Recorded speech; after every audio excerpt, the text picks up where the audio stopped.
Hey gang, Jesse here at EC Auto Repair.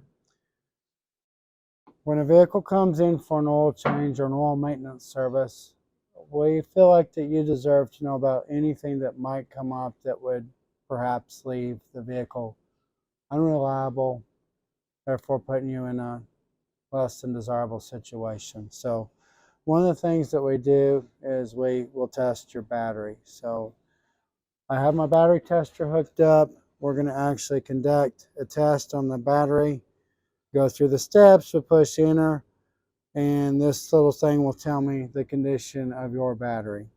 We're also observing to see if there's any corrosion on the terminals, which there's not. So this battery here is 100% healthy.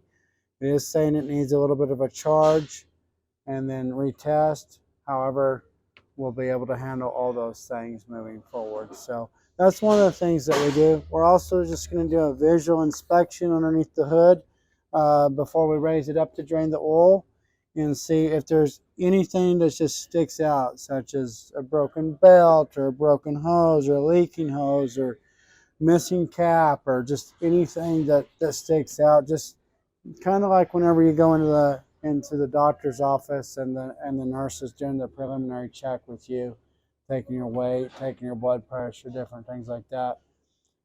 We try to treat the vehicles the same way. We believe that your vehicles, that you depend on them, that you count on them to be your source of transportation, and nobody benefits when your car won't start or when it won't take you from point A to point B reliably.